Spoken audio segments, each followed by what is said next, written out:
Thiruvananthapuram medical കോളേജിൽ വിദ്യാർത്ഥികൾക്ക് നേരെ അതിക്രമം.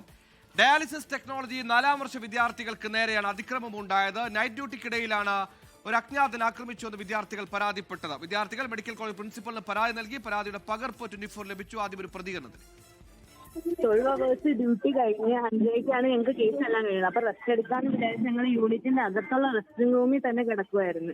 ജസ്റ്റ് ഒന്ന് കണ്ണടച്ച് പോയി. അന്നേരം ഒരു 6 മണിയൊക്കെ ആയപ്പോഴത്തേക്കും ആരാന്നറിയത്തില്ല ഞങ്ങളെ കാലി വന്ന് വലിക്കുന്നത് കണ്ടിട്ട് അയാൾ വിടുന്നില്ലായിരുന്നു. ഞങ്ങൾ അവിടെ തന്നെ ബഹളം വെക്കുന്നു, അയാൾ അവിടെ തന്നെ നിൽക്കുന്നു. ഞങ്ങൾ ബഹളം വെച്ച് അയാൾ ആ റൂമിൽ നിന്ന് ഇറങ്ങിപ്പോയി, റെസ്റ്റ് റൂമിൽ നിന്ന് ഇറങ്ങിപ്പോയി. പക്ഷെ യൂണിറ്റിന്റെ അകത്തുണ്ടായിരുന്നു.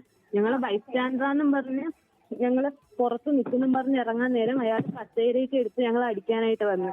അങ്ങനെ ഞങ്ങൾ ഉടനെ റെസ്റ്റ് റൂമിൽ കയറി റൂം ലോക്ക് ചെയ്തിട്ട് ഞങ്ങള് ഡ്യൂട്ടി ടെക്നീഷ്യനെയും സിസ്റ്റർമാരെയും എല്ലാം വിളിച്ച് അവര് കോൾ എടുത്ത് അവർ പോയി ബൈസ്റ്റാൻഡേഴ്സിനെയൊക്കെ വിളിച്ചുകൊണ്ട് വന്ന് അന്നേരം ഇയാൾ കത്രിക എടുത്തിട്ട് പുറത്തുള്ള ഡോറിൽ കൂടെ പോവാണ്ട് പുറകിലുള്ള ഒരു ഡോർ, അത് ഞങ്ങൾക്ക് പോലും ഇപ്പോഴും അറിയുന്ന അവിടെ ഒരു ഡോർ ഉണ്ടെന്നുള്ള കാര്യം. ആ ഡോറ് ആ പൂട്ട് പൊളിച്ച് അയാൾ അതിൽ കൂടെ ചാടാൻ നോക്കുക. എന്നിട്ട് പറയുക ബൈസ്റ്റാൻഡേഴ്സിനെ കണ്ടപ്പോൾ എന്റെ മക്കൾ അതിൻ്റെ അകത്ത് കിടപ്പോൾ അവരെ ഇറക്കി വിടുന്നുള്ള രീതിക്ക്.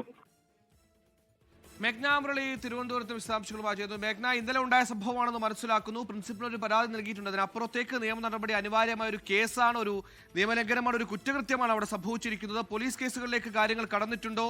ഈ അജ്ഞാതൻ ആരെന്ന് എന്തെങ്കിലും സൂചന ലഭിച്ചിട്ടുണ്ട്? ഈ പറയുന്ന ഓഡിയോ സന്ദേശത്തിൽ ആശുപത്രിയും പരിസരം അറിയുന്ന ഒരാളാണെന്ന സൂചനയാണ് ഈ പറയുന്ന പരാതിക്കാരടക്കം നൽകുന്നത്.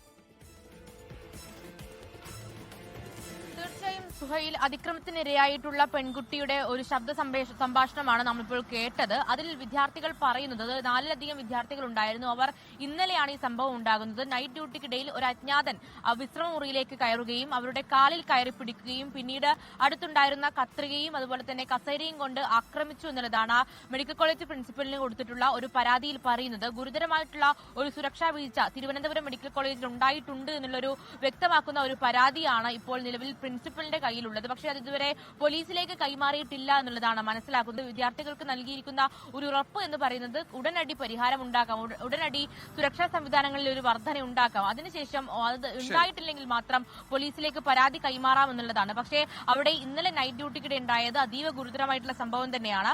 ഡയാലിസിസ് ടെക്നോളജി 4ാം വർഷ വിദ്യാർത്ഥികൾക്ക് നേരെയാണ് അതിക്രമം ഉണ്ടായത്. അവർ ഇന്റേൺഷിപ്പിന്റെ ഭാഗമായാണ് ഈ ഡയാലിസിസ് ഡിപ്പാർട്ട്മെന്റിൽ നൈറ്റ് ഡ്യൂട്ടിക്കായി എത്തുന്നത്. അതിനുശേഷം നൈറ്റ് ഡ്യൂട്ടിയുടെ അവസാന മണിക്കൂറുകളിൽ പുലർച്ചയോടുകൂടിയാണ് ഒരു അജ്ഞാത വിശ്രമമുറിയിലേക്ക് കയറി വരികയും ആദ്യം ഒരു വിദ്യാർത്ഥിയുടെ കാലിൽ കയറി പിടിക്കുന്നു. അതിനുശേഷം ബഹളം വയ്ക്കുന്നു. ആ കുട്ടികൾ ബഹളം വെച്ചതിനെ തുടർന്ന് തൊട്ടടുത്തുള്ള കത്രികയും കസേരയും കൊണ്ട് ആക്രമിച്ചു എന്നുള്ളതാണ് മറ്റൊരു കാര്യം കൂടി ഈ പ്രിൻസിപ്പലിന് കൊടുത്തിട്ടുള്ള ഒരു പരാതിയിൽ പറയുന്നുണ്ട്. അത് ബഹളം വെച്ചതിന് ശേഷവും അവിടെ ഉണ്ടായിരുന്ന സെക്യൂരിറ്റി ജീവനക്കാർ അവരെ സഹായിച്ചില്ല എന്നുള്ളതാണ്. സെക്യൂരിറ്റി ജീവനക്കാർ ആരും സഹായിക്കാൻ എത്തിയില്ല എന്നുള്ളതാണ്. അങ്ങനെ ഗുരുതരമായിട്ടുള്ള സുരക്ഷാ വീഴ്ച, കൂടാതെ CCTV ക്യാമറകൾ അവിടെ ഇല്ല എന്നുള്ള കാര്യം കൂടി വിദ്യാർത്ഥികൾ പറയുന്നുണ്ട്. എന്തായാലും അതിൽ ഉടനടി ഒരു പരിഹാരം വേണം, ഇല്ലെങ്കിൽ പോലീസിലേക്ക് ഒരു പരാതിയുമായി എത്തുമെന്നും വിദ്യാർത്ഥികൾ പറയുന്നുണ്ട്.